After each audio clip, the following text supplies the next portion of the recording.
이 시간에는 율법과 복음의 이해에 대해서 말씀드리겠습니다.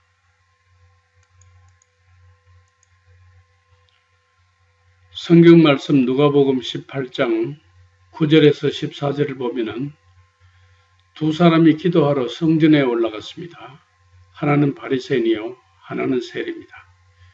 바리새인은 서서 따로 기도하여 이르되 하나님이여 나는 다른 사람들 곧 토색, 불의, 간음을 하는 자들과 같지 아니하고 이 세리와도 같지 아니함을 감사하나이다.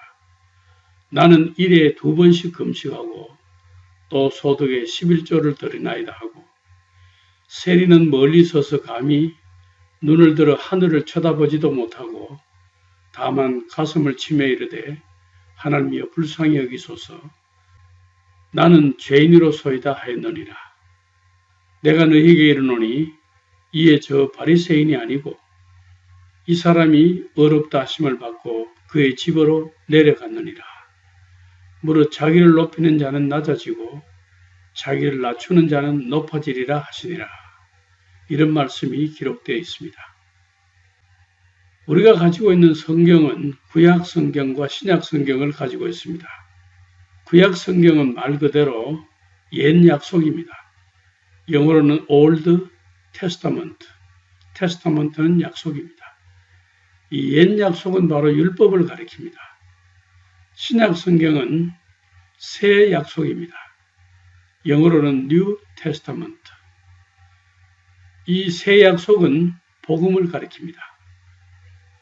요한복음 1장 17절에 율법은 모세로 말미암아 주어진 것이요 은혜와 진리는 예수 그리스도로 말미암아 온 것이라고 했습니다.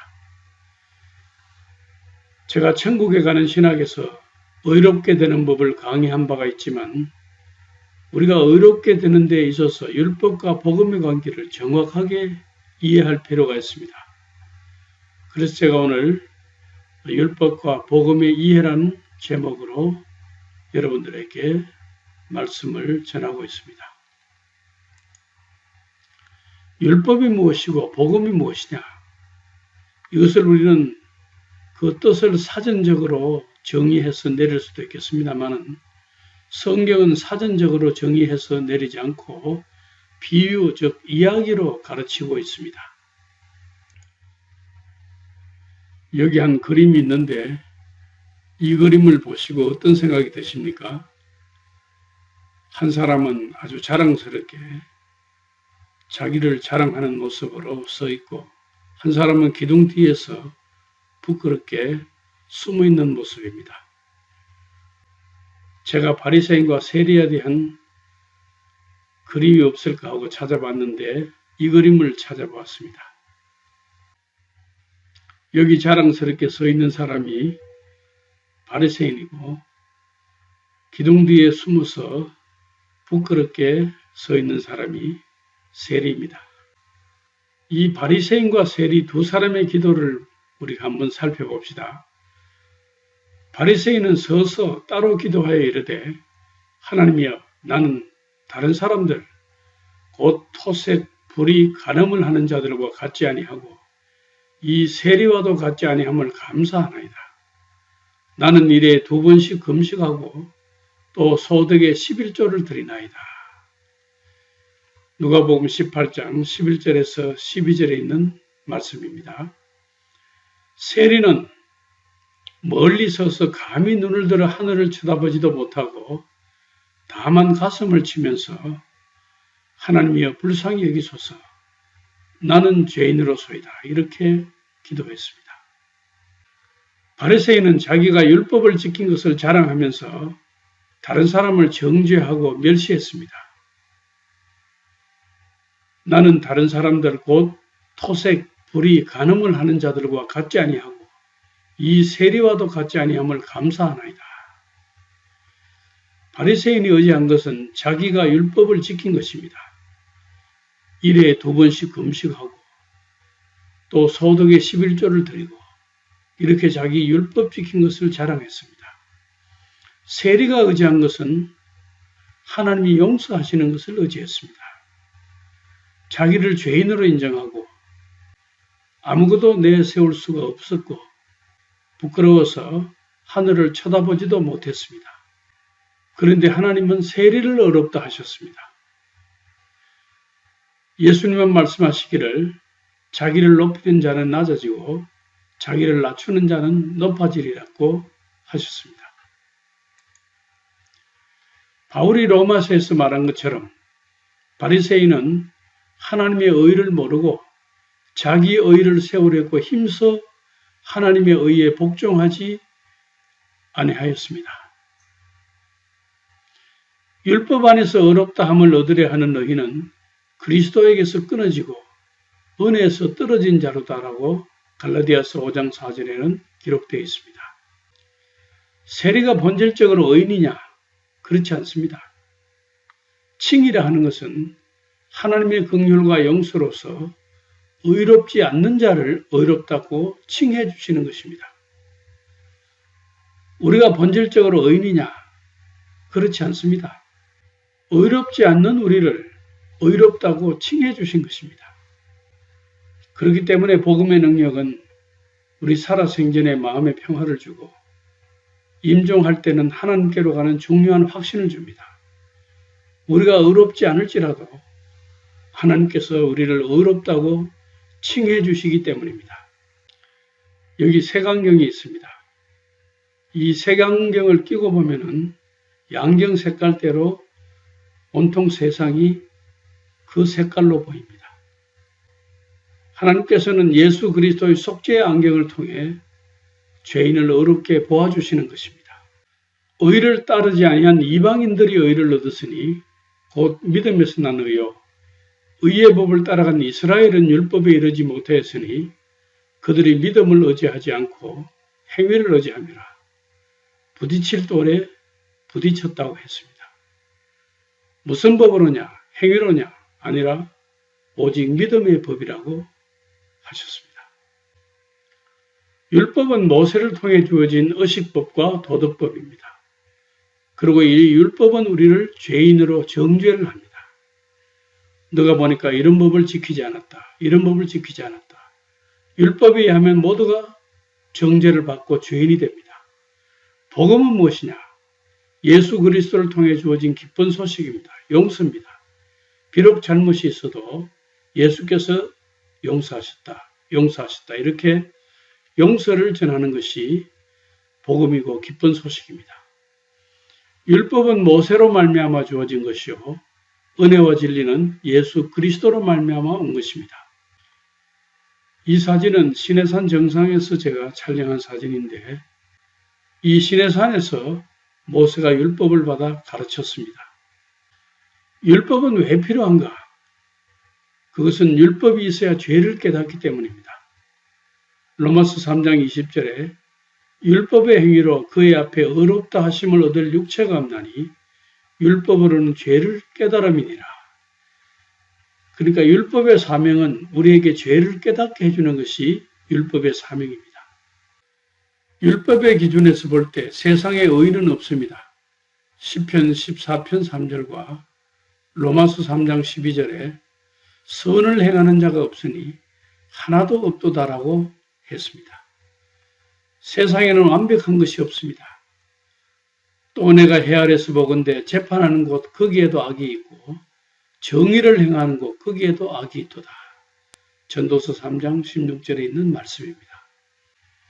누구든지 온 율법을 지키다가 그 하나를 범하면 모두 범한 자가 되나니.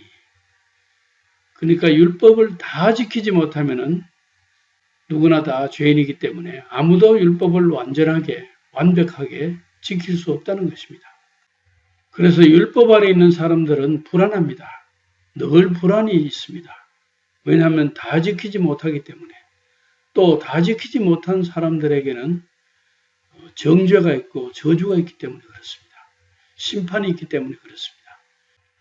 갈라디아서 3장 10절에 무릇 율법 행위에 속한 자들은 저주 아래에 있나니 기록된 바 누구든지 율법책에 기록된 대로 모든 일을 항상 행하지 아니하는 자는 저주 아래에 있는 자라 하였음이라. 이렇게 기록되어 있습니다. 이 사진은 위치 기반 서비스에 대한 사진입니다. 위성에서 인공으로 우리의 위치를 확인해서 우리가 지금 어디에 있는데 어디로 가고 있다 하고 정확하게 위치와 장소를 확인해 주는 것입니다. 제가 지난 겨울에 독일 할레에 갔다가 핸델의 집을 방문했다가 또 그 핸델의 집에서 루터 대학이 있는 데까지 걸어가는데 처음 가는 도시고 한 번도 가보지 않는 곳이라서 휴대폰에서 구글 지도를 열어서 내가 현재 있는 위치와 가야 할 길을 찾아본 일이 있습니다. 이 지점이 바로 핸델의 집이 있는 곳이고 여기가 루터 대학교가 있는 곳인데 여기에서 가기 위해서는 지금 마우스가 이동하는 이런 길을 따라서 이렇게 가면 된다는 것을 지도를 보고 제가 갈 때마다 이 위치 서비스를 보면서 내가 지금 어디쯤 이동하고 있는데 어떻게 길을 찾아가야 하겠구나 하는 것을 보고 찾아간 일이 있습니다.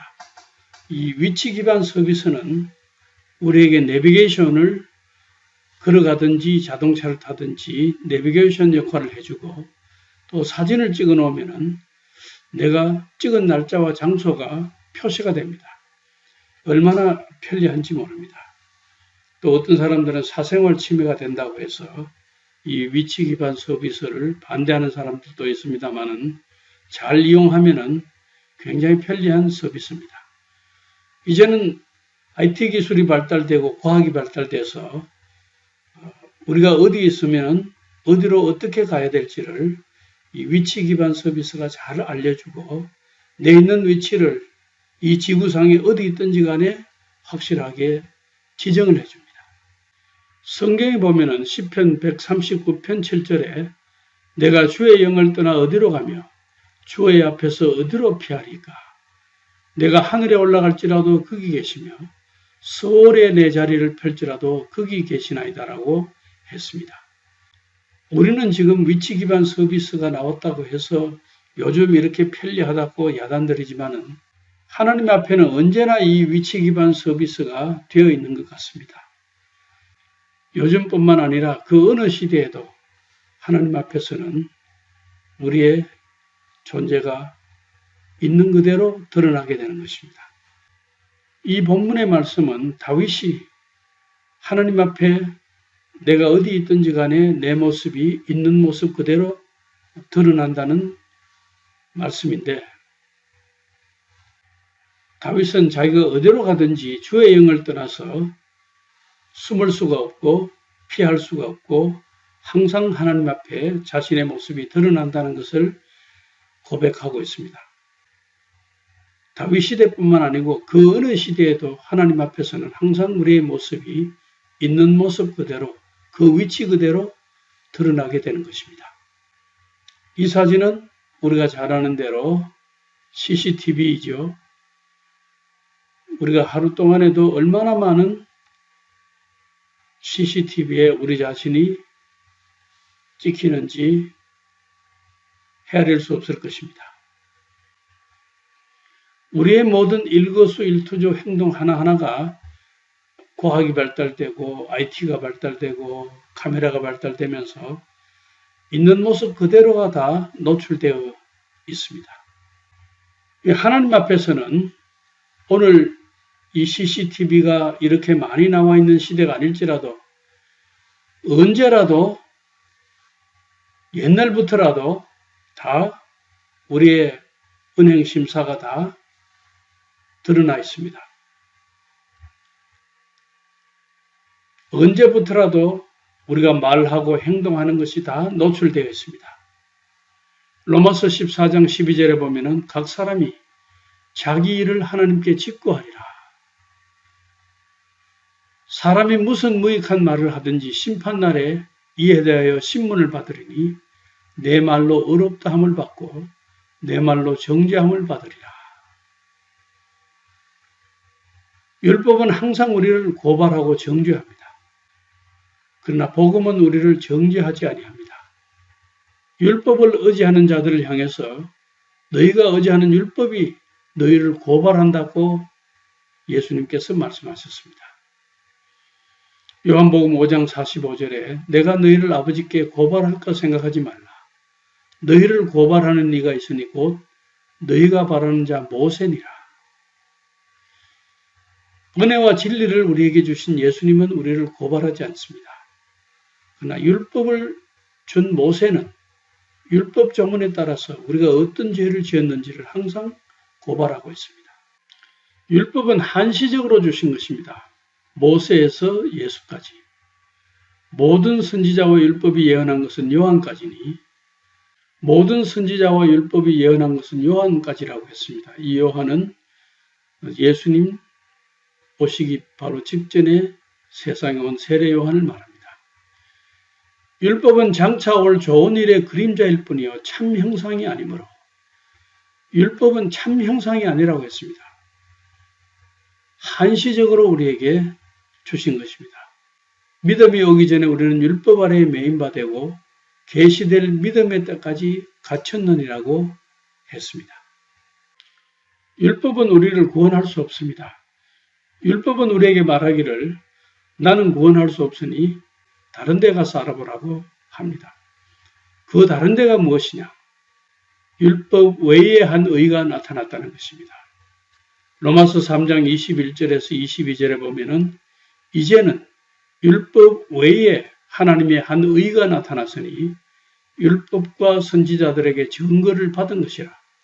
곧 예수 그리스도를 믿음으로 말미암아 모든 믿는 자에게 미치는 하나님의 의인이 차별이 없느니라고 했습니다.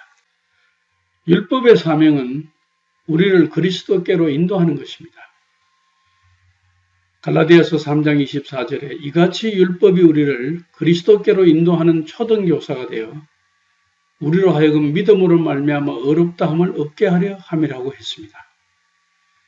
믿음이 온 후로는 우리가 초등교사 아래에 있지 아니하다고 했습니다.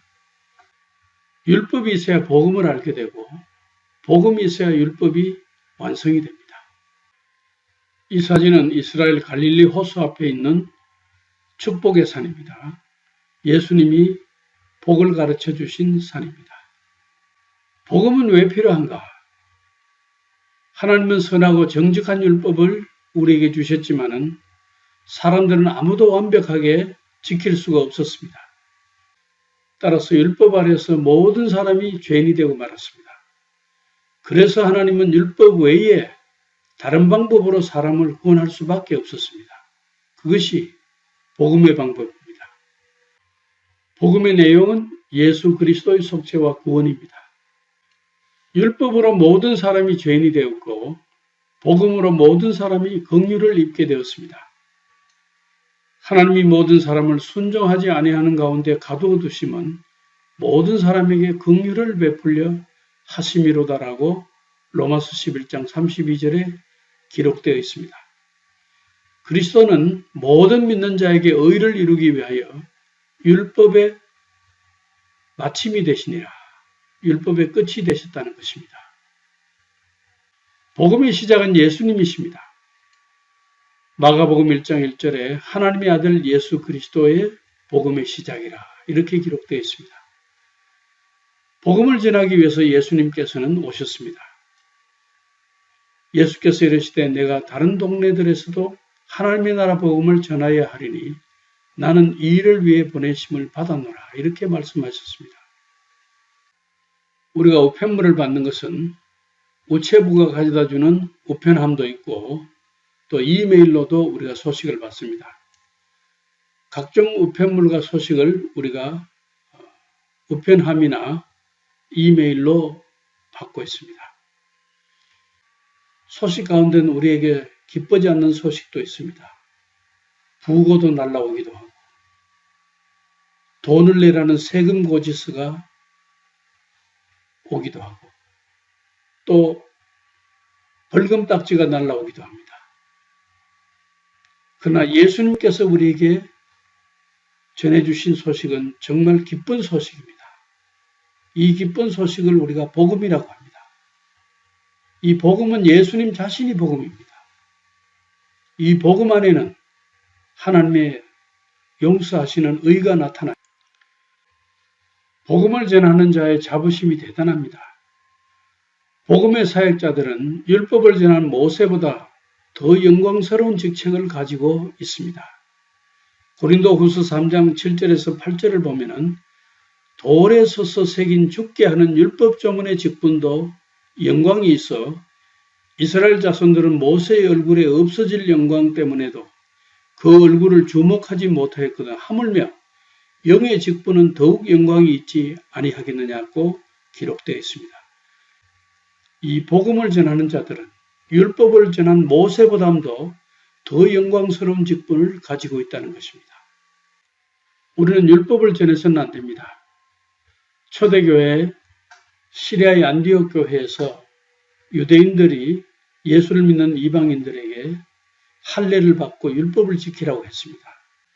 그때 시리아의 안디옥 교회는 바울과 바나바를 예루살렘 교회로 파송을 해서 과연 이방인들이 예수를 믿은 다음에 유대인들의 율법을 반드시 지켜야 되느냐고 질문을 했습니다.